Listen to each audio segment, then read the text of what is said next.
Lorsqu'on est enceinte, il existe une grande différence entre celles qui vivent à Paris ou dans de grandes villes et celles qui vivent dans de plus petites localités. Il s'agit du moment auquel il faut choisir son lieu de naissance et s'y inscrire. Parce que oui, on entend souvent à Paris, par exemple, c'est dès les tout premiers mois qu'il faut avoir bouclé ce dossier, là où dans d'autres lieux, on peut facilement attendre la fin du 2e trimestre. Cette démarche, elle peut sembler pour certaines comme une formalité, un dossier à remplir pour s'inscrire à la maternité d'à côté ou à celle recommandée par les copines, mais pour d'autres, ça s'annonce plutôt comme un benchmark. On va certes s'intéresser à considérer toutes les options, les statistiques de césarienne ou d'épisiotomie de chacune, les éventuels labels obtenus par la maternité, les petits détails comme des produits de soins bio pour le nouveau-né et j'en passe. Parfois même, certaines femmes auront l'idée d'envisager un accouchement hors des murs blancs de l'hôpital, dans une maison de naissance, un plateau technique ou à domicile.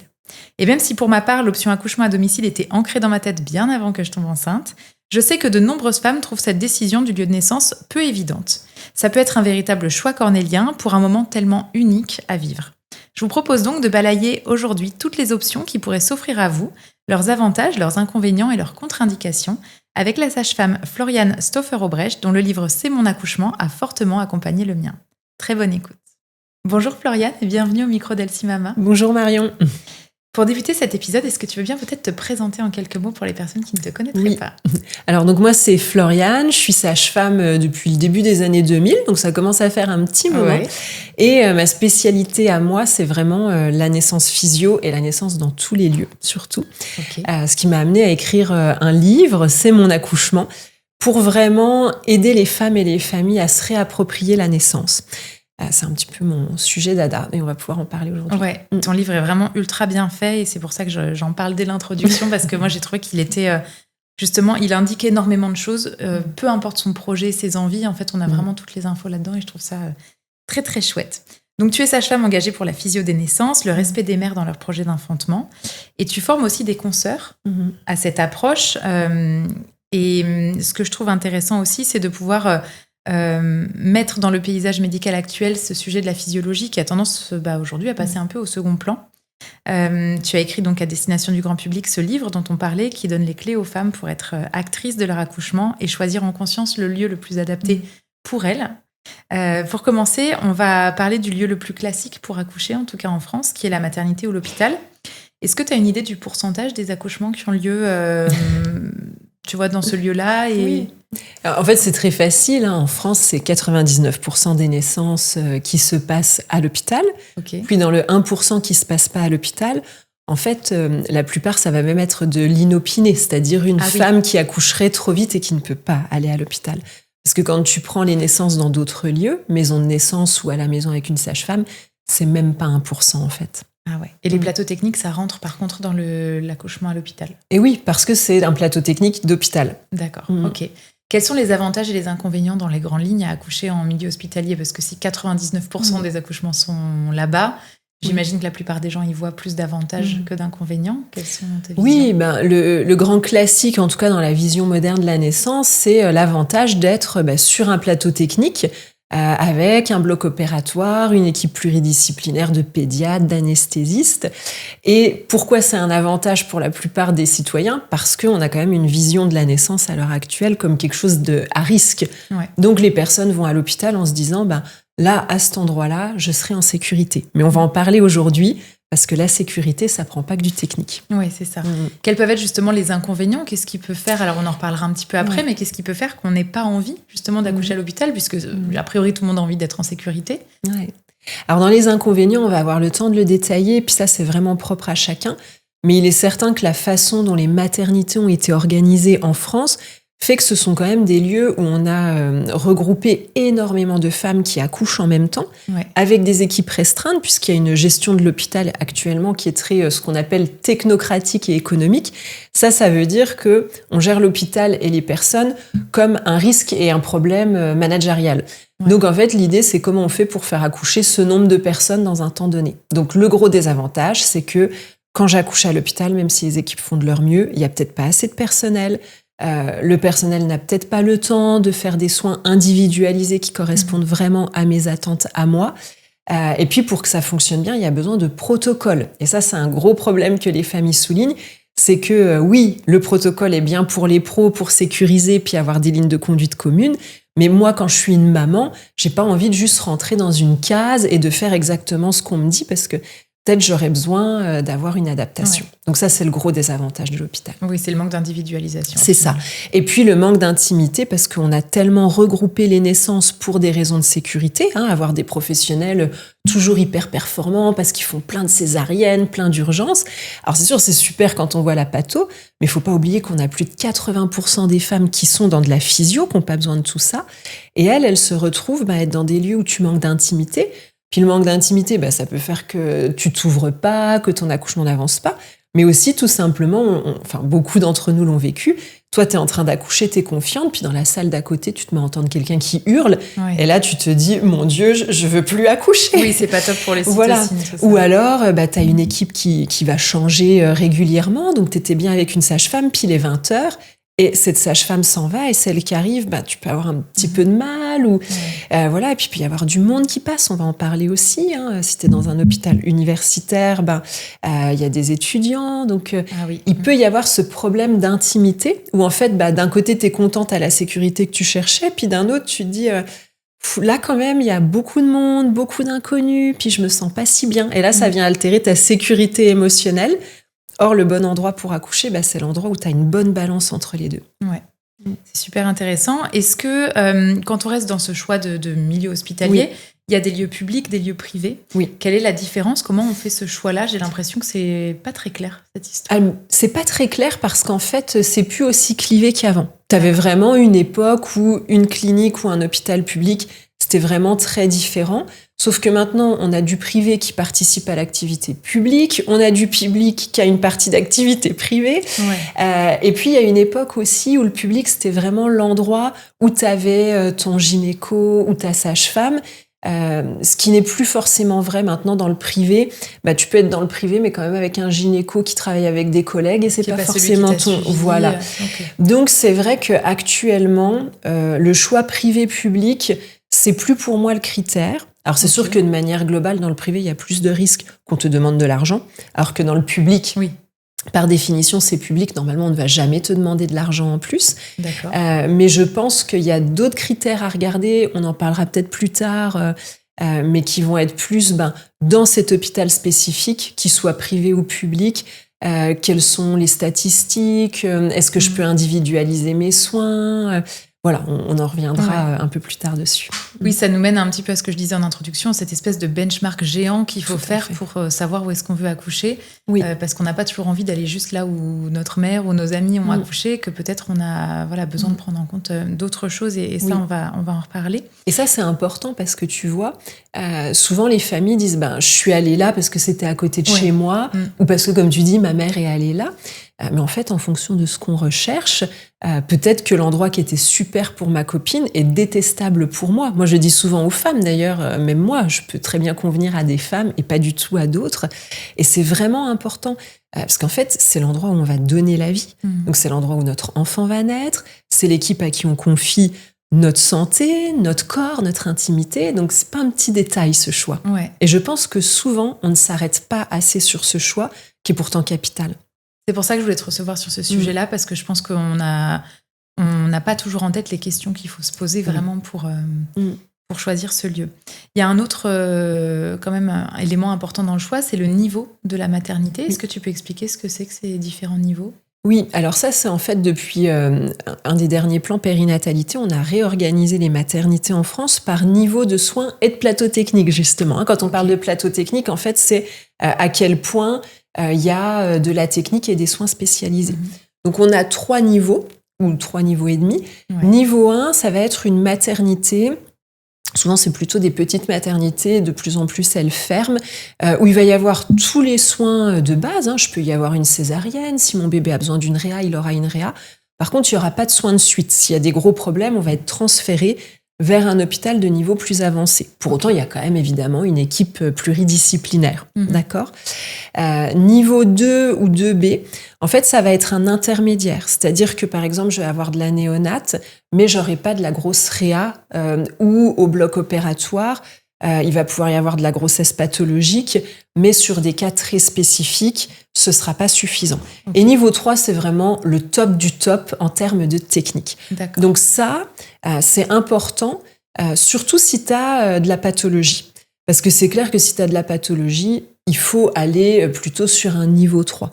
Par contre, en grossesse physio, il y a une vraie réflexion à avoir.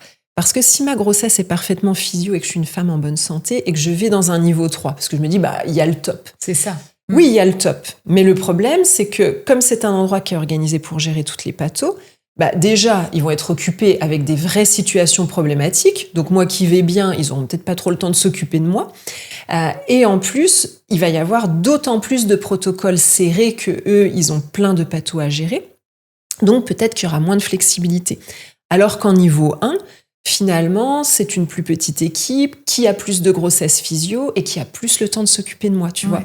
Donc, dans le choix, il faut quand même aller regarder et pas que aller regarder la technique. Mais il y a des situations où c'est pas que tu n'as pas le choix, mais vraiment l'équipe va t'orienter. Par exemple, si tu as plusieurs pathologies déjà en dehors de ta grossesse, puis qu'on rajoute, par exemple, tu accouches prémat, ton bébé a une malformation, évidemment que l'équipe va te dire allez en niveau 3 et je pense qu'il faut suivre le conseil. Bien tu sûr, vois. ouais. Et même si, oui, ils auront peut-être un petit peu moins de temps pour nous chouchouter.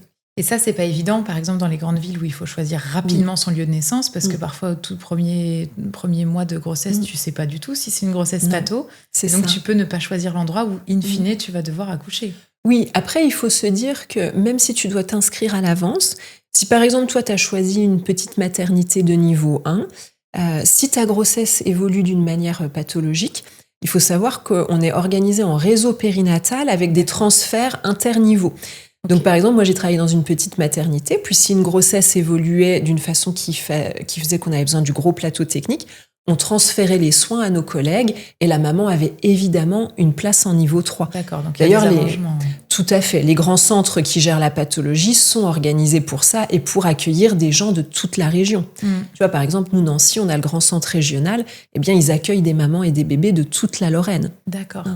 Ok. Alors, en dehors des maternités, il y a d'autres lieux dans lesquels on peut accoucher qui souvent sont préférés pour le côté respect de la physiologie dont tu parlais tout à l'heure, à savoir donc le plateau technique, même si ça reste au sein d'un hôpital, comme tu le précisais, la maison de naissance, même s'il y en a quand même assez peu en France, et puis les accouchements à domicile, et vous êtes quand même assez peu nombreuses aussi en France à pratiquer ça. Est-ce que tu peux expliquer un petit peu quels sont ces 3 différents lieux d'accouchement ? Oui. Alors, on va y aller dans l'ordre, comme tu disais. Vas-y. Donc, plateau technique, ça, c'est un bon intermédiaire pour un couple qui se dit « Nous, on veut de la physio, on veut connaître notre sage-femme, mais on a besoin d'être à l'hôpital. » Donc ça, c'est les personnes qui, au niveau de leur balance, dont je te parlais, sécurité émotionnelle, sécurité physique, sont vraiment sur quelque chose d'assez 50-50. Il y a l'émotionnel de « je connais l'équipe », puis il y a la sécurité de « je suis en plateau ». Là, c'est super parce qu'en général, c'est la sage-femme qui t'a suivi toute ta grossesse qui va être là à l'accouchement. Donc, tu la connais bien, tu as préparé, elle te connaît, donc elle sait aussi comment, tu vois, s'adapter. Elle a un peu compris la tendance, que tu as besoin de beaucoup de présence, pas beaucoup. Et elle va venir avec toi à la maternité. En général, en plateau technique, tu accouches à la maternité et tu ressors quelques heures après. D'accord. Mais il y a aussi des plateaux techniques où tu peux rester en maternité quelques jours pour faire ton séjour avec ton bébé. Et puis, je te disais, ça peut être je veux de la physio, mais il y a aussi des plateaux techniques où on peut accoucher en prenant une péridurale, par exemple, ou alors notre sage-femme peut nous y accompagner même si on a besoin d'un déclenchement ou que notre bébé est en siège. Ça, tout dépend en fait de la convention que la sage-femme a signée avec la maternité. D'accord. Donc, très bon compromis si je suis sur un 50-50 technique émotionnelle. Mais c'est une sage-femme du coup qui travaille main dans la main avec cette maternité. Oui. Et qui va pas pouvoir tout faire seule, par exemple s'il y a une césarienne ou quelque chose comme ça. Évidemment. Là, elle sera entourée, mais ce sera quand même sur le plateau technique avec cette sage-femme-là présente. Oui, moi par exemple, j'ai fait du plateau technique et dans ces situations, c'est très précieux parce que mettons qu'en cours de travail, on voit qu'il y a besoin d'une césarienne, eh bien, j'appelais le gynécologue et mes collègues, on prenait la décision, l'équipe se préparait à la césarienne, mais moi, je restais quand même avec le couple pour accueillir bébé. Donc, tu vois, il y avait ce fil rouge très sécurisant.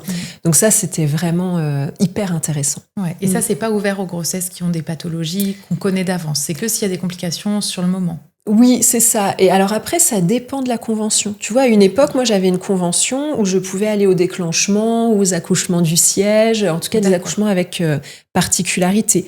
Puis après, j'ai eu une autre convention qui était vraiment strictement physio. À chaque fois, c'est un accord entre la sage-femme et la maternité.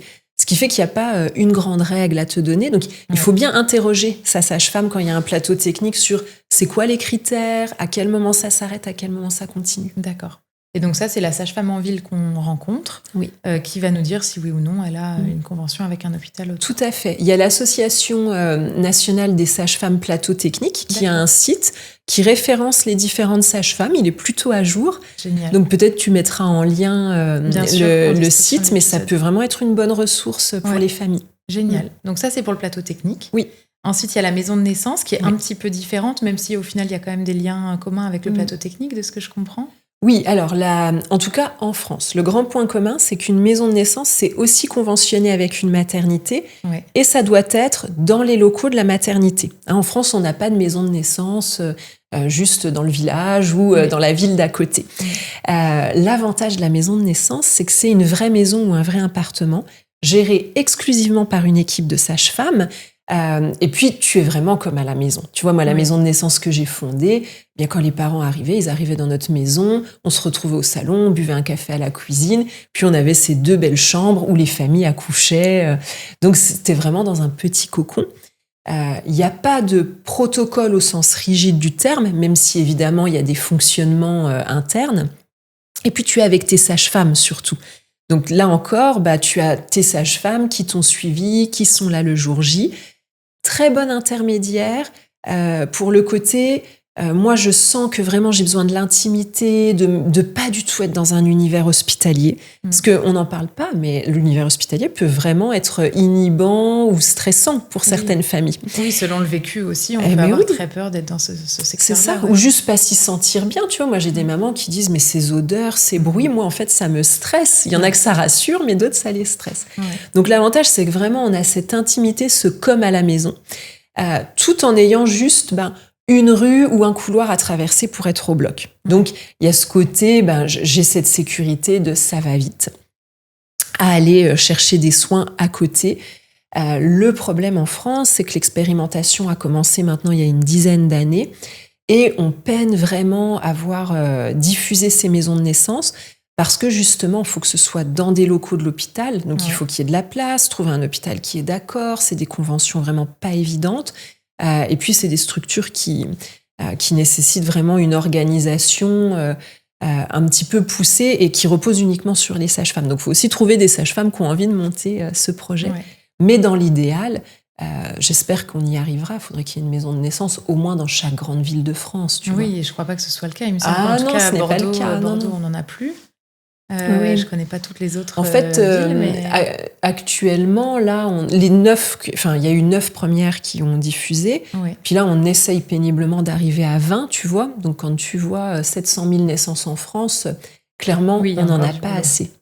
Mais vraiment, très belle structure pour les familles qui vont être dans une balance où là, on a plus l'intimité qui compte, et puis l'envie aussi de se faire confiance, de vraiment se dire... Voilà, moi, j'ai pas envie d'être à l'hôpital, j'ai pas envie qu'on fasse pour moi, je veux me faire confiance là-dessus, puis un petit peu moins la balance technique. Et donc là, en maison de naissance, on n'a pas de péridurale ? Ah non, donc pas de péridurale, pas de perfusion, pas de déclenchement. Là, on est vraiment sur de la physio pure, c'est-à-dire que ta grossesse se passe bien, ton bébé a la tête en bas, il y a un seul bébé, et vraiment l'accouchement est fluide. La seule chose dont tu as besoin, c'est du soutien de tes sages-femmes, ou de petites astuces posturales, massage, acupuncture, mais rien de médicamenteux, même si évidemment, en cas de pathologie, la maison de naissance et les sages-femmes sont équipées, elles ont de l'oxygène, des anti-hémorragiques, des solutés de perfusion pour gérer l'urgence. Mais c'est vraiment gérer l'urgence sur le coup. Oui, avant d'être transféré à l'hôpital. Avant d'être transféré, oui, c'est ça. Et ensuite, il nous reste l'accouchement à domicile. Oui, c'est ça. Donc, accouchement à domicile. Donc là, sur la balance, c'est vraiment... Bon, moi, la technique, ça ne me préoccupe pas, voire vraiment, je pense que j'en ai pas besoin. Mais par contre, j'ai besoin d'être chez moi, de revenir vraiment à quelque chose de familial, de pouvoir vivre les choses en famille, dans mon univers. Alors en France, ça c'est finalement en proportion, c'est pas moins que les maisons de naissance ou que les plateaux techniques, hein, il y en a tout autant. Mais c'est le point qui est vraiment encore le moins organisé, hein. On a vraiment une difficulté en France avec cette notion d'accouchement à la maison. L'avantage de l'accouchement à la maison, c'est qu'on n'a vraiment pas à se préoccuper de est-ce que je dois partir, quand je dois partir, est-ce que je dois m'adapter aux gens, qu'est-ce que j'aurai sur place. On est chez soi. Ouais. C'est la sage-femme qui nous rejoint quand c'est le moment.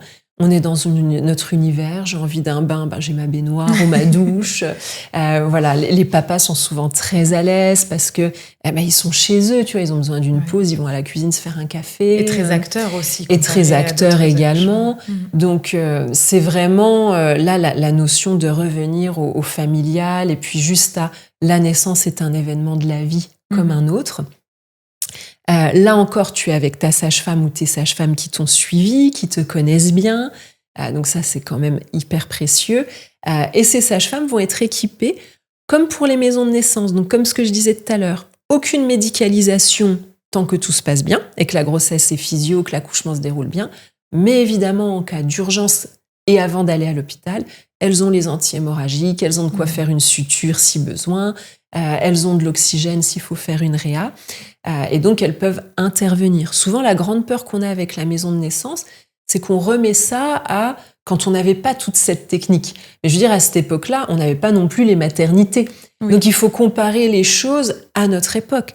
À notre époque, on peut amener de la technique aussi à la maison et de la sécurité également, technique s'il y en a besoin.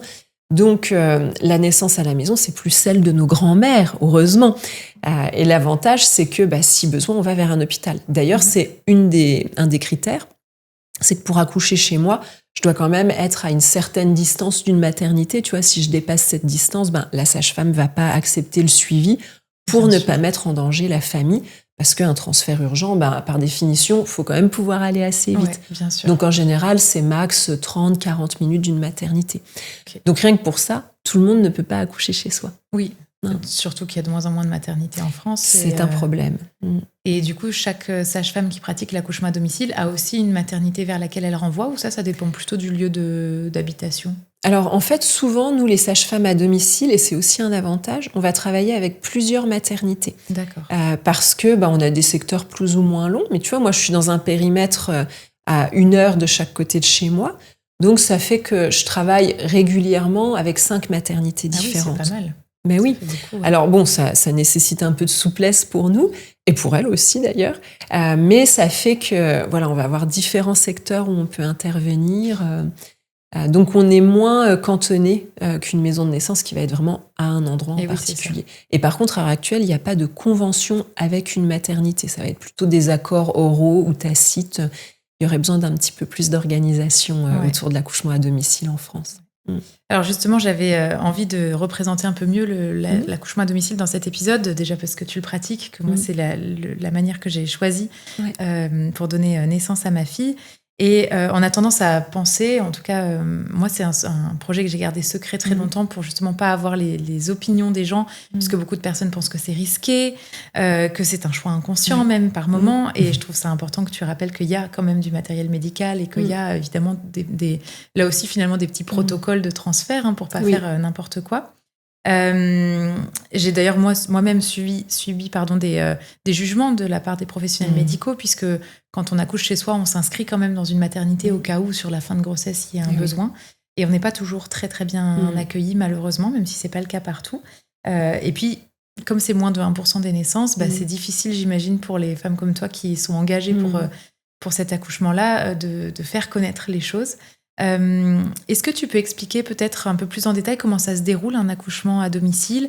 Quels sont les prérequis ? Est-ce qu'il y a des red flags qui font que non, ce ne sera pas possible d'accoucher chez soi ? Oui, alors déjà une notion que j'ai envie de donner, c'est que c'est très rare, 0,3% des naissances en France, et pour autant il y avait un sondage IFOP qui a été fait il y a quelques années qui disait qu'il y avait 1/3 des femmes françaises qui seraient intéressées par cette option. Donc déjà, il y a vraiment quelque chose à aller questionner là-dessus. Il y a besoin de reconsidérer les différents lieux d'accouchement en France. Et l'autre chose aussi, c'est que cet accouchement, là je vais te donner des critères, Mais comme il n'y a pas de cadre, tu vois, il n'y a pas de recommandation, par exemple, de la Haute Autorité de Santé, les critères que je vais donner peuvent être un petit peu fluctuants en fonction de la région d'où viennent les personnes. Okay. Donc, un peu comme je disais pour les plateaux techniques ou les maisons de naissance, bien demander à la sage-femme que vous rencontrez, elle, dans cette région particulière, comment elle est organisée, quelles sont ses limites. Par exemple, tu vois, il y a des régions où premier bébé, pas d'accouchement à domicile, alors que d'autres, oui. Donc voilà, c'est toujours intéressant d'aller questionner pour voir qu'est-ce que fait notre sage-femme. Donc dans les critères classiques, en fait, c'est ma grossesse est physiologique, je suis une femme en bonne santé et mon bébé est en bonne santé. Ça veut dire quoi ? Grand critère, moi j'ai pas de pathologie, ou en tout cas si j'en ai une, ça nécessite pas que je prenne des traitements compliqués qui auraient une incidence sur mon bébé, ma grossesse. Tu vois, par exemple, si j'ai un problème cardiaque, qui fait que je dois prendre des traitements, être surveillée, je vais peut-être pas accoucher chez moi, quoi. Faut peut-être que je suis plutôt à l'hôpital. Ensuite, si je suis en bonne santé, ou dans une santé qui nécessite rien de particulier, ma grossesse est physiologique. Il peut y avoir des petites variantes. Par exemple, j'ai une grossesse qui se passe bien, mais je développe un diabète. Ça arrive. Et de deux choses l'une. Ce diabète, avec les bons conseils alimentaires, mobilité, je le régule juste avec un régime, mon bébé évolue normalement, je vais pouvoir toujours accoucher chez moi. D'accord. Par contre, j'ai beau faire de mon mieux, ce diabète devient vraiment pathologique. J'ai besoin d'insuline, de traitement, ça a une incidence sur le développement de mon bébé. Effectivement, je vais avoir besoin d'être à l'hôpital. Donc tu vois, il va toujours y avoir cette distinction, et ça c'est vraiment l'art des sages-femmes, et particulièrement à domicile, d'avoir ce discernement pour accompagner et guider la maman aussi à lui dire, voilà, là, vraiment, tu peux faire comme tu veux, ou là, il y aurait besoin de ces soins-là particuliers, puis peut-être faut les chercher à l'hôpital. D'accord ? Et pour le bébé, les grands critères, comme je disais, c'est qu'il ait la tête en bas, qu'il soit tout seul, parce que par deux, ça peut, il y a plus de complications possibles, qu'il ait bien évolué, il n'a pas besoin de faire un poids pile dans la moyenne, il peut être petit ou grand, mais il ne doit pas être anormalement petit ou anormalement grand, et puis qu'il soit à terme surtout. Donc un des grands critères, c'est j'accouche entre 37 semaines, c'est-à-dire qu'on a sorti de la fenêtre de la prématurité, puis au plus tard à 42 semaines, donc tu sais, cette fameuse semaine de rab, donc officiellement le terme est à 41 semaines, je peux avoir une semaine de rab, mais au-delà, on ne va pas pouvoir aller plus loin à domicile. D'accord, ok. Donc c'est important quand même de préciser qu'il y a tout une liste de prérequis, entre guillemets, et que tout le monde ne peut pas accoucher à domicile, que s'il y a la moindre complication d'avance, évidemment, ni la sage-femme, puisque vous vous êtes évidemment exposé dans ces cas-là et vous ne voulez pas que la femme prenne de risques, ni la femme ne vont prendre de risques pour accoucher à domicile si jamais il y avait le moindre warning. C'est ça, c'est important de le réhabiliter. Souvent, on dit, oui, mais s'il se passe quoi que ce soit. Ce qu'il faut savoir, et les études scientifiques le démontrent bien, c'est que oui, à tout moment, une grossesse, soit un accouchement, il peut y avoir un imprévu. C'est pour ça, d'ailleurs, qu'on recommande qu'il y ait toujours une sage-femme, même si on accouche chez soi, pour faire face à l'imprévu. Mais globalement, une femme en bonne santé, avec un accouchement physio, le risque d'urgence vrai est quand même extrêmement minime. Et c'est vraiment tout notre travail à nous sages-femmes de savoir est-ce qu'on est dans la zone de la physio ou est-ce qu'on en sort. Et à domicile, on a vraiment cette notion de la prévention et de l'anticipation. Par exemple, quand je travaillais à l'hôpital, si le bébé commençait à montrer des petits signes de fatigue, on se disait on va être vigilant, on prévient l'équipe, mais on se donne encore du temps, on le surveille. Et tu vois, c'est très rare que ce soit tout va bien, et puis là, catastrophe, il faut aller au bloc. Ça arrive, mais généralement, il y a 1 heure ou 2 avant où tu déjà te dis on surveille plus. À domicile, on va pas faire ça. À domicile, s'il y a un doute, on va à l'hôpital. Et si finalement la maman accouche super bien à l'hôpital, on est tous contents, mais on ne prendra jamais le risque d'avoir un doute. Et ça fait que quand tu regardes les statistiques en France, mais aussi à l'international, si on a respecté ces critères physio et qu'on est avec une sage-femme qui est bien formée, il n'y a pas plus de risque à accoucher chez soi. En fait, les statistiques vont être équivalentes, donc ni pour le bébé ni pour le maman, contrairement à ce qu'on dit, il n'y a pas plus de mortalité, pas plus de gros problèmes. Et l'avantage, et d'ailleurs il y a des pays qui le reconnaissent et qui le mettent en avant, c'est que pour une femme en bonne santé avec une grossesse physio, il y a même moins de ce qu'on appelle morbidité. Donc on a des taux de césarienne, tu vois, qui vont être plutôt à 3-5% Là où on va être sur du 20% à l'hôpital. Pareil pour les extractions instrumentales, les taux d'épisiotomie beaucoup plus bas. Et ça, c'est pas négligeable. Parce qu'on est tout le temps, nous, dans un truc de « il faudrait pas qu'on meure ». Évidemment, il faudrait pas qu'on meure. Mais est-ce qu'on pense à tout ce que notre peur de la mort nous fait faire comme technique qui nous crée des problèmes. Ça, c'est ce qu'on appelle la iatrogénie. Et c'est un vrai problème à l'heure actuelle. C'est qu'on a mis tellement de sécurité et de protocoles qu'on a fini par créer de la pathologie là où il n'y en avait pas. Donc, il faut qu'on revienne à un équilibre. Et l'accouchement à domicile, comme les maisons de naissance, est un bon endroit pour retrouver cet équilibre. Ouais. Il y a une phrase, moi, qu'on m'a beaucoup dit pendant ma grossesse qui m'insupportait, c'était le plus important, c'est que le bébé aille bien une fois qu'il est né. Et en fait, je trouve qu'il y a aussi toute cette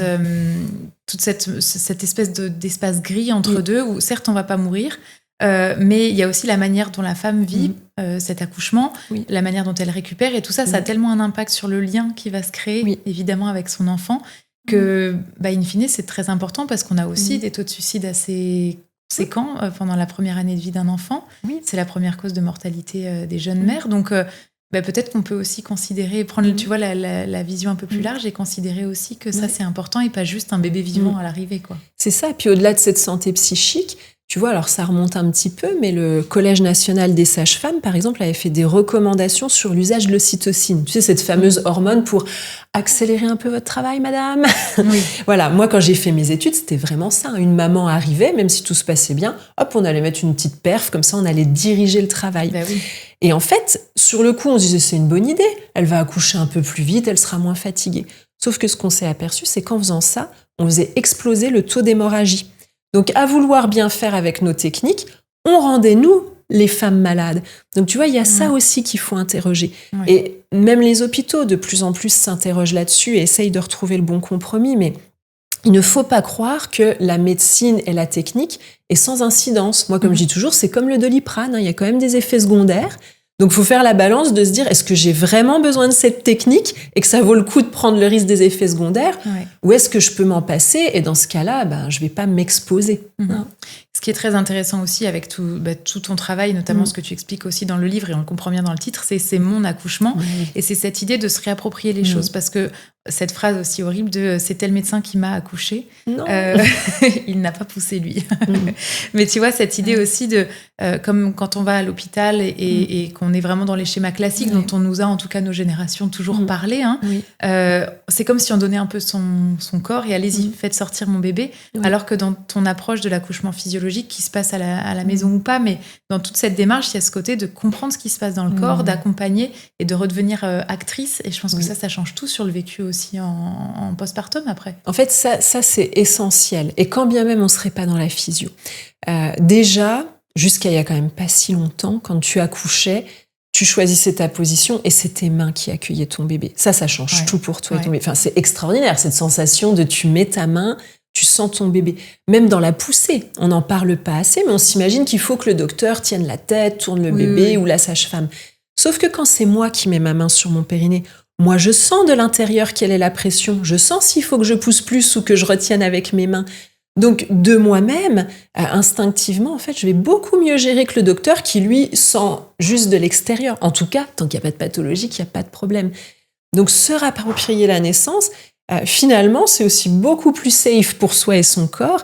Et puis, quelle puissance, tu vois, et puis quel bonheur aussi. Donc ça va être important. Et ce qu'on sait, c'est que plus je vais être acteur, participer aux décisions et à ce qui se passe, en tant que maman ou en tant que papa, plus je vais gagner en confiance en moi, en étant à l'aise aussi à m'occuper de mon enfant.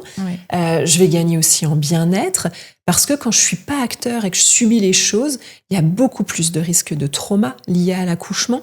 La dépossession, c'est vraiment quelque chose de problématique. On est jusqu'à 1/3 des femmes qui vivent leur accouchement comme traumatique, indépendamment de faits médicaux qui le justifieraient. Oui, c'est juste comment elles l'ont vécu dans le Elles l'ont vécu, voilà, parce que on les a traités comme des objets. Tu vois, moi, j'ai une femme qui me disait, j'avais l'impression d'être une commode Ikea qu'on ouvrait, qu'on refermait, dans laquelle on fourrait des trucs.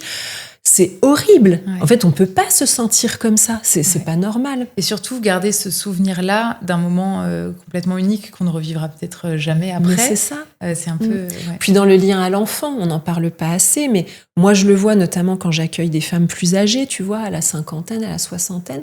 Quand tout ce que tu associes à la naissance de ton enfant, c'est « ça m'a détruit, je garde des douleurs depuis toute ma vie », pour l'enfant, pour toi, pour votre lien, c'est quand même vraiment pas l'idéal, quoi. Ouais. C'est dur. Ouais. Hein.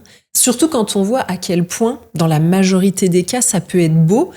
Et surtout que, en fait, quand on accompagne, nous, et que les femmes restent actrices jusqu'au bout, quand bien même elles vont aller à une césarienne, par exemple, bah, comme c'est elles qui ont participé aux décisions, qu'à tout moment elles sont allées, tu peux plus facilement faire résilience et continuer à être fière de toi. Ouais. Donc ça permet que quoi qu'il se passe, t'es en paix. Ouais. Et ça, c'est hyper important. Parce qu'il y a trop de mamans qui culpabilisent ou qui se sentent mal après leur accouchement. Et on ne devrait pas se sentir mal. On a mis au monde un bébé. Alors oui, ça n'a peut-être pas été idéal, mais on devrait juste être fiers de nous d'avoir fait ce truc extraordinaire. Ouais. Et puis pour démarrer justement sur cette nouvelle vie, c'est important d'avoir un tout petit peu la jauge gonflée, quoi. Ouais, c'est ça. Au niveau récupération physique aussi, si on parle à proprement parler vraiment de la physique, c'est pas du tout la même récupération quand on a pu accoucher de manière complètement physiologique chez soi ou quand on a eu des interventions médicales. Est-ce que tu as des infos, des stats là-dessus ? Alors, on n'a pas forcément de stats très précises là-dessus, mais clairement de manière empirique, ce qu'on va voir, c'est que oui, il y a une récupération qui est beaucoup plus facile parce que le corps a travaillé uniquement avec ses propres ressources. Donc, il a pas forcé, en fait. Il est allé à son rythme.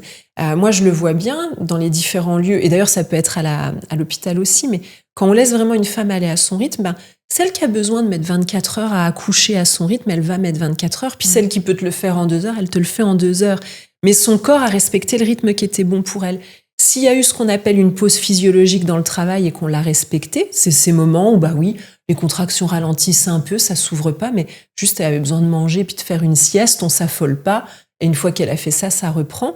Mais tu vois, le corps, il peut être dans ses ressources. Que quand on veut absolument qu'un accouchement, ça se fasse en 10 heures, d'une telle façon, peut-être on force.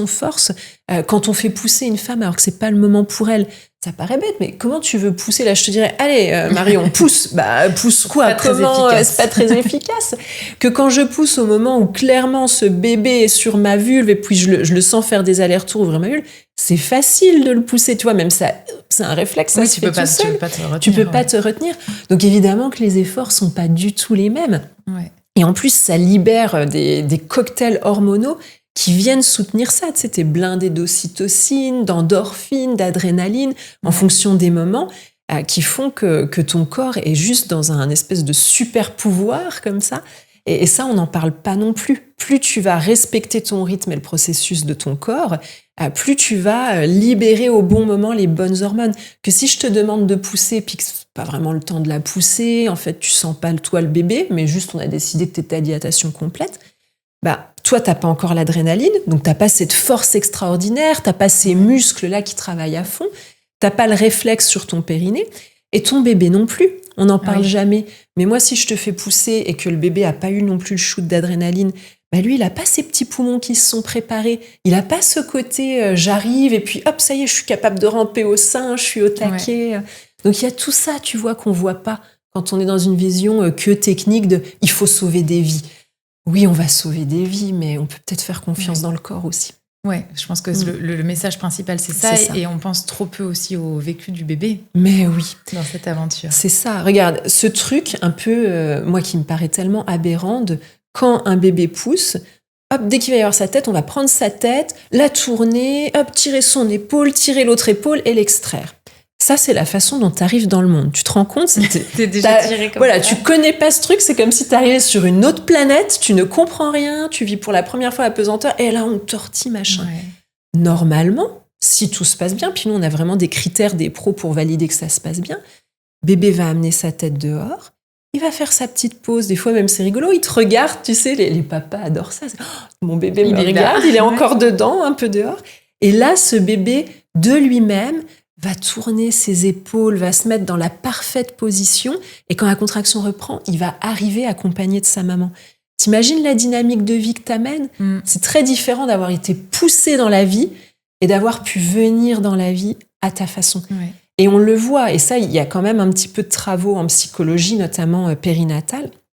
On voit que ça laisse des empreintes et que ça joue après sur nos dynamiques de vie et comment on est dans le monde en tant qu'être humain. C'est pas négligeable. Ouais. Hein. Oui, c'est Michel Audin qui disait pour changer le monde, il faut changer la manière dont on est. Tout à fait. Et ça, c'est pas négligeable. Est-ce que tu as des infos sur ce qui se passe autour de chez nous? Parce qu'on sait qu'en France, on n'est pas toujours les plus ouverts à ces sujets d'accouchement à domicile, physio, etc. Mais qu'est-ce qui se passe dans les pays voisins, par exemple?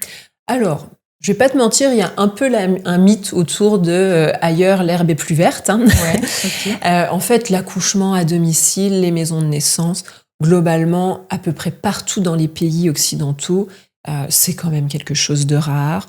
Il y a aussi des problématiques de conflits de vision. C'est sûr qu'on a des pays, par exemple, comme l'Angleterre, les Pays-Bas, qui ont des taux plus hauts qu'ailleurs. Hein, les Pays-Bas, pendant longtemps, avaient des forts taux. Maintenant, ils sont quand même rediminués, même eux, tu vois, à plus 10-12%. L'Angleterre, peut-être on est plus à 3%, mais ça reste quand même minoritaire. Aussi parce que globalement, on a eu une société, surtout dans les années 60 à 80, où même les femmes ont voulu aller à l'hôpital, avoir des péridurales. Tu sais, les femmes suivent aussi les mouvements sociétaux. Donc, globalement, on l'a un peu moins. Par contre, c'est sûr que moi, je vois bien, je forme des gens en Suisse, par exemple, en Belgique, et même s'il y a des problématiques, au moins, c'est plus convenu, c'est organisé, c'est plus reconnu. Notre gros problème en France, c'est vraiment ce problème de reconnaissance et, comme tu le disais, de jugement. Et il y a quand même quelque chose qui est assez fou de se dire comment des professionnels se permettent de maltraiter ou de mal parler à des familles parce qu'ils ne sont pas d'accord avec ce choix-là. Souvent, moi, Ou menacés parfois aussi. Ou menacés parfois. Ouais. Parce que quand bien même on se dirait que c'est vraiment quelque chose de dangereux. Moi, j'ai jamais vu un pro dire à une femme « Vous fumez, c'est horrible, espèce de sorcière, on va pas s'occuper de vous, vous allez mourir. » Tu vois ? Donc pourquoi on le fait quand on parle du lieu d'accouchement ? C'est quand même très particulier ce rapport qu'on a à ça. Alors c'est sûr que c'est parce que derrière, il y a beaucoup de peur des pros. Et je les comprends. Hein. Moi, je suis une pro. Je t'assure qu'il y a 20 ans, tu m'aurais dit « Tu vas faire des accouchements à domicile » Je t'aurais dit « Non, mais n'importe quoi !» Oui, il y a d'ailleurs beaucoup de pros qui disent « Non, mais moi, jamais j'aurais envisagé ça. » Mais parce que c'est aussi les lunettes de la peur qui sont, et de la pathologie qui sont vissées sur le nez. Oui, et puis on n'est pas du tout formé à ça. Hein. Donc je peux comprendre la peur de mes collègues. Il y a vraiment un besoin de formation et d'information aussi des professionnels. Ouais. Ce qui pêche aujourd'hui pour les femmes dont c'est le métier comme toi, c'est quoi ? C'est une organisation qui soit un petit peu plus cadrée ? C'est un accompagnement différent ? Je pense que c'est tout un ensemble de choses, mais clairement, d'avoir à minima, tu vois, des directives nationales, de pouvoir dire, en fait, l'accouchement à domicile, voilà les grands critères, on s'est mis d'accord là-dessus, et on s'est tous mis d'accord qu'en fait, quand une femme est bien informée et qu'elle a bien pu peser les bénéfices et les risques, si c'est son choix, eh bien, on ne va pas la juger et on va s'organiser intelligemment. Tu vois, moi, j'ai des maternités avec qui je travaille. C'est hyper intelligent. En fait, ça ne demande pas grand-chose. Ça demande juste que, un peu avant l'accouchement, moi, j'envoie la femme vers eux. Ils font un dossier, on se rencontre. J'ai un numéro à appeler s'il y a une urgence pour leur transférer la maman. Ça prend quand même pas grand-chose, tu vois, pour que ça se fasse bien. Donc, on est vraiment à un détail que ça puisse être organisé. Mais ce serait bien qu'il y ait une reconnaissance et une installation de ça. Mais c'est un peu plus complexe parce que, de manière générale, la physiologie, même à l'hôpital, ça reste un peu compliqué. Alors, il y a un sujet dont on n'a pas parlé, c'est l'accouchement non assisté à domicile. Est-ce que tu veux bien en dire un petit mot ? Alors là, moi, je vais te donner vraiment le point de vue de la sage-femme, même si, évidemment, je respecte toutes les décisions de manière individuelle. Bien sûr. Un des adages que j'ai, moi, et qu'on a beaucoup de sages-femmes, c'est de dire « la nature est bien faite, mais elle fait aussi des tsunamis ». Et ça, pour la naissance, c'est que la majorité des femmes qui ont une grossesse physio, comme je te disais, en fait, elles n'ont pas besoin de moi. Mais parmi elles, il y en a peut-être où tout avait beau être parfait, elle va faire une hémorragie où son bébé ne va pas respirer. Et donc, moi, je pense qu'il devrait y avoir une sage-femme dans toutes les maisons où on accouche. Quand bien même elle ne fait rien, la plupart du temps, tu sais, c'est un petit peu la private joke chez nous, les gens disent t'es quand même payée à tricoter, ma chère. Mais oui, c'est vrai, mais c'est pas grave, je tricote et je soutiens. Tu es surtout payée à être d'astreinte, parce que Oui. on l'a pas souligné, mais vous avez quand même des vies qui sont particulières quand vous faites ce métier-là.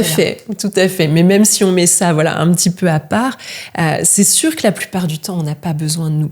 Mais dans les quelques cas rares où il y a besoin de moi et de mes savoirs, c'est trop important. Et le souci, c'est que quand j'accouche toute seule, peut-être je me rends compte que j'ai besoin d'aller à l'hôpital, mais peut-être pas. Ou peut-être que je m'en rends compte trop tard. Alors que s'il y avait déjà une sage-femme dans mon salon, elle va pouvoir poser les gestes d'urgence. Bien sûr. Et moi, tu vois, ce qui me met vraiment à l'envers et en colère en tant que sage-femme à l'heure actuelle, c'est que la situation fait qu'on a des mamans qui accouchent chez elles seules, pas parce qu'elles le voulaient. En fait, la majorité des ANA, tu vois, il y a quand même des stats et des études qui se font là-dessus. D'ailleurs, en sociaux, souvent plus qu'en médical. Ouais. La majorité des femmes qui font ça, elles auraient voulu une sage-femme, mais il n'y en a pas. Ouais. Et le problème, c'est que parmi elles, il y a aussi toutes des femmes qui auraient vraiment eu besoin d'être à l'hôpital, mais elles ont tellement peur d'y retourner ou elles sont tellement clivées avec le système qu'elles se mettent en danger. Et là, effectivement, il y a un problème. Quand tu regardes les stats, en fait, si tu mets les accouchements à domicile sans assistance, effectivement, clairement, les taux sont beaucoup moins bons. Il y a plus de décès, il y a plus de pathologies. Par contre, tu mets une sage-femme qui peut dire « là, faut aller à l'hôpital, là, tu restes », les taux deviennent bons. Ouais. Donc, l'accouchement non assisté, bien y réfléchir, mais j'ai conscience qu'il y a cette problématique, qu'il n'y a pas assez de professionnels. Et une chose quand même sur laquelle il faut être vigilant, c'est qu'actuellement, on a tellement envie de pouvoir respecter le droit des femmes que certaines femmes qui n'ont pas les compétences médicales se disent moi, je vais accompagner les naissances plutôt que de laisser une femme accoucher seule. Et ça, c'est vraiment un syndrome de la sauveuse et qu'on peut avoir, nous, en tant que sage-femme. Tu vois, des fois, dire je vais accompagner des jumeaux à la maison parce que je veux pas abandonner les femmes. Moi, ce que j'invite vraiment comme question à se poser, c'est la question n'est pas juste de je la laisse seule ou pas. C'est si je suis là et que je prends cette place, est-ce que je peux assurer cette mission ? Et si je ne peux pas assurer cette mission, je dois me retirer. Ouais. Donc, il faut faire attention quand même à ce point-là. Prendre cette place, c'est pas rien. Être sage-femme et savoir quand partir, ça nécessite de l'expérience. Tu vois, des fois, il y a des personnes qui me disent est-ce qu'on pourrait faire une formation ou des papas, tu vois, on voudrait accoucher chez nous tout seul. Explique-moi ce qu'il faut faire. Mais je ne peux pas te transmettre 20 ans d'expérience de sage-femme, en fait. Des années d'études et d'expérience. C'est ça. Au-delà de l'étude, tu vois, c'est surtout cette expérience, cette connaissance fine de la naissance, en fait. Ouais, bien sûr. C'est intéressant de voir tout le panel qui s'offre à nous quand on va donner naissance. On a bien compris que parmi les questions principales, en tout cas les sujets principaux, c'est vraiment voir le besoin de sécurité et le besoin émotionnel, de lien, de se sentir à l'aise chez soi.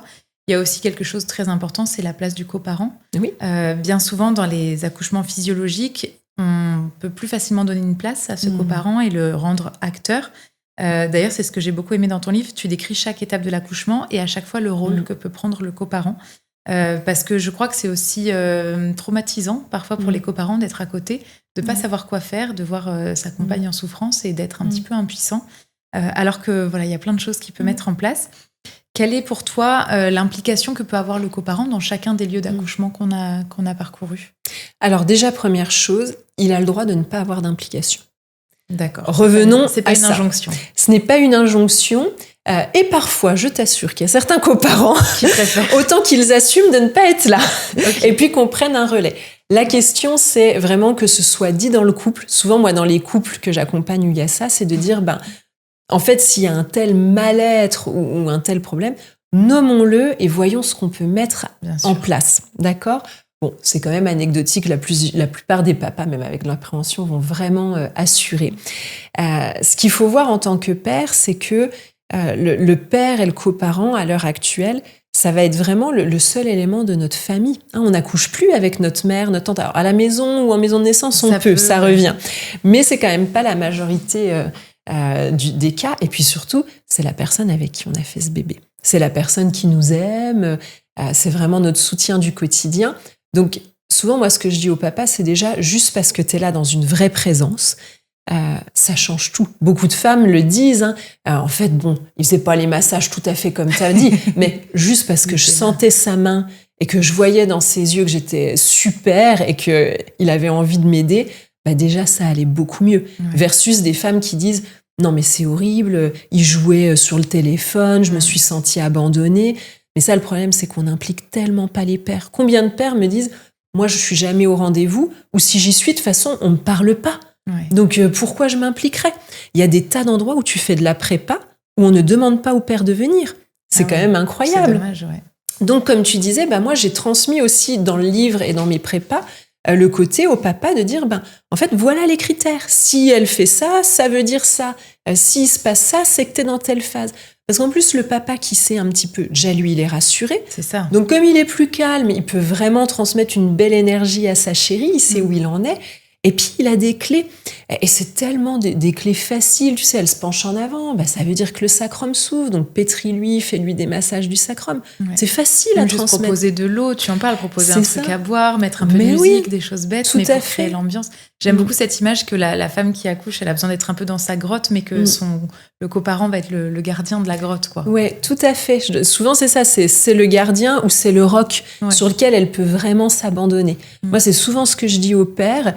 En fait, elle doit pouvoir tout abandonner, ne plus rien chercher à penser et contrôler parce qu'elle sait que t'es là. Elle sait que tu fais la sécurité dans la pièce, elle sait que t'as géré les enfants, elle sait que s'il y a besoin, tu vas être là. Et comme elle peut s'abandonner, mais l'accouchement est tellement plus facile, tellement plus fluide. Les hormones peuvent se mettre en place. C'est ça. Ouais. Et des fois, moi, je le vois quand le coparent n'est pas bien. Nous, on avait un truc, on appelait ça le transfert pour cause papa. Ouais. Parce qu'en fait, le papa n'était tellement pas bien que la maman n'arrivait pas à décrocher, déjà parce qu'elle se préoccupait pour lui, puis elle sentait dans la pièce, tu sais, cette énergie de stress. Donc, comme elle décrochait pas, ça n'avançait jamais. Alors, des fois, on a des petits trucs, tu vois, moi, je me souviens d'un papa, clairement, je l'ai envoyé chercher des kebabs, puis je l'ai envoyé chercher un kebab loin très loin. Vraiment, il fallait que ça prenne du temps. C'est fou, mais ça a tout libéré. C'était super, lui, il est revenu, le bébé allait naître. Donc, tout le monde était content, il avait pu lâcher avec son kebab, elle avait pu se lâcher parce que elle avait pu à faire attention à lui. Donc, il y a aussi ce petit truc, tu vois. Mais d'où l'importance de les inclure dès la prépa, parce que s'ils débarquent ce jour-là, évidemment qu'ils sont pas forcément à l'aise. Mais oui, et puis en plus, ils peuvent tellement grandir. Tu sais, moi, j'ai tellement de pères qui me témoignent que on dit toujours la femme peut rencontrer sa puissance à la naissance. Mais en fait, le père aussi. Parce que quand tu as réussi à soutenir quelqu'un de cette façon-là, à vivre la naissance, à accueillir ton bébé, mais qu'est-ce que tu te sens fort derrière, qu'est-ce que tu te sens compétent. Et une équipe aussi. Une équipe sur le couple, mais c'est incroyable comme ça peut renforcer le couple, le lien amoureux. Et ça, on n'en parle pas assez. On parle tout le temps du baby clash, de ce postpartum catastrophique. Mais quand tu as vécu cette naissance-là ensemble, puis que tu as pu compter l'un sur l'autre de cette façon, évidemment que même si derrière, avec le bébé, c'est pas toujours facile, il y a un lien d'amour tellement fort qui s'est accentué, c'est hyper précieux. Ouais. Et ça, peu importe le lieu de naissance qu'on décide de choisir, en fait, chacun a vraiment sa place. Oui, et d'ailleurs, tu vois, souvent, on dit, plus tu es vers la maison de naissance, plus le père doit être impliqué. Moi, je trouve que c'est le contraire, en fait. Parce qu'à la maison, ou à la maison de naissance, tu vas avoir 2 sages-femmes pour toi. J'ai envie de dire, si le père, il est dans le salon, t'as quand même 2 nanas qui sont là rien que pour toi. Moi, je pense que c'est à l'hôpital qu'on a besoin d'avoir des papas bien préparés. Parce qu'à l'hôpital, tu vas te retrouver face à une équipe que tu connais peut-être pas, même si elle est bienveillante, qui va peut-être être occupée, comme on disait. Et là, le papa, il a intérêt à pouvoir assurer. Ouais, c'est vrai. Si tu avais un petit conseil pour aider les parents dans ce choix du lieu de naissance, qu'est-ce que ce serait ? Moi, comme je disais au tout début, c'est vraiment de faire la balance et de pas s'arrêter uniquement à je vais mourir ou pas mourir. et d'ailleurs, dans le livre, je mets un petit questionnaire pour s'auto-évaluer et déjà regarder objectivement, en fait, c'est quoi, moi, mon niveau de risque ? Tu sais, parce que souvent, on se dit, il faut le plus gros, mais déjà, c'est quoi mon niveau de risque ? Est-ce que j'ai des pathologies ? Est-ce que tout ce qu'on a vu ? Puis une fois que j'ai vu mon niveau de risque, c'est où quelle est, moi, ma sécurité ? Et tu vois, juste de poser cette question toute simple, moi, j'ai des mamans qui me disent, écoute, l'endroit où je sens que je vais pouvoir me lâcher complètement, c'est à la mat, parce que je sais que le bloc est là, je vais voir les machines. Et moi, une fois que je serai à cet endroit, vraiment, je vais me sentir trop bien. Mais super ! Alors qu'il y a des mamans qui me disent, ah non, moi, l'endroit où vraiment je sens que je peux lâcher, être super, c'est chez moi, avec ma baignoire, avec mes enfants autour. puis tous les entre-deux qu'on a vus ensemble. Donc pour moi, vraiment, la question à se poser, c'est où est-ce que je me sens en sécurité et où est-ce que je me sens respectée dans mon intimité. Souvent, on dit les 3 piliers du bon endroit, c'est j'ai de l'intimité, j'ai de la sécurité et j'ai de la confiance. Confiance en moi et en l'équipe. Donc on revient aussi à l'importance de je choisis un endroit où j'ai pu évaluer cette équipe et est-ce qu'elle est bien pour moi. Ouais. Merci Floriane. Je vais te poser les petites questions portraits de la fin de l'épisode. Quel est selon toi ton mantra ? Alors mon mantra, il n'est pas de moi, il est d'Ariane Cessia. C'est un mantra qui dit « Je fais de mon mieux dans le respect de moi-même, avec les cartes du moment ». Ça, c'est important. Elle reste, ça appartient à l'univers, à plus grand, enfin, on le nomme comme on veut. C'est vraiment un mantra qui me guide en tant que femme et en tant que sage-femme, et je le transmets beaucoup, beaucoup aux mères, parce que c'est sûr qu'on peut toujours faire mieux ou différemment, mais il y a aussi la réalité du moment, il y a ces cartes de l'univers, et puis faire de son mieux, c'est jamais aller dans des situations qui font que on va trop se mettre en difficulté. Donc le respect de soi, c'est important. Ouais. Et puis le fait d'accepter qu'il y a plus grand qui nous dépasse, puis qu'une naissance, c'est tout sauf du contrôle, en fait. C'est ça. Donc j'adore ce mantra. Ouais, il est très beau, merci. Quel est ton havre de paix ? Mon havre de paix, alors il y en aurait plein, mais j'essaye de plus en plus que mon havre de paix il soit intérieur pour qu'il puisse me servir partout. Donc je te dirais que moi, mon havre de paix, c'est vraiment d'essayer de travailler cet ancrage et puis la paix à l'intérieur de moi. Mais ce qui m'aide beaucoup pour ça, moi, c'est vraiment la nature, tu vois, de vraiment aller m'isoler dans des endroits complètement en nature pour revenir aussi à ce rythme plus humain et à un ancrage physique. Ouais, meilleure manière de décharger tout ça. C'est ça. Ouais. Quelle est ta zone d'ombre ? Ma zone d'ombre, alors j'ai réfléchi quand tu m'as mis cette question. Je pense que moi, ma plus grande zone d'ombre, et j'en ai parlé, ça peut être ce syndrome de sauveuse ou de femme très engagée, qui a à la fois une grande force, et en même temps, c'est vrai que ça demande, tu sais, de temps en temps de s'arrêter et du discernement, parce que peut-être que parfois on aurait envie d'aller plus loin, ou peut-être qu'on est un peu impatient. Et je pense que c'est ça ma zone d'ombre qui fait que parfois je peux être en colère ou voilà, j'essaye de l'être de moins en moins, mais et je pense que c'est une zone d'ombre de beaucoup de gens dans le milieu de la naissance. Ouais. Si tu avais un mot là à donner, à partager avec toutes les femmes qui nous écoutent maintenant, qu'est-ce que ce serait ? Moi, c'est vraiment faites en sorte d'être actrice et plutôt que de vous préparer à un schéma, préparez-vous à être créative et à vraiment garder la main quoi qu'il se passe. Parce que ça, je pense que c'est vraiment important, cette résilience en fait. Et je vois comme ça fait que les femmes sortent grandies, peu importe le scénario de naissance. Ouais. Donc préparez-vous surtout à être créative. Merci Floriane. De rien, c'était un plaisir. À toutes nos auditrices, si vous souhaitez aller plus loin, je vous propose de retrouver dans le programme Elsie Mama la liste des questions à se poser pour bien choisir son lieu d'accouchement, concocté par Floriane. Elsie Mama est un programme en ligne qui vous accompagne de manière naturelle et holistique tout au long de votre grossesse et postpartum. Le lien se trouve en description de cet épisode. À très vite.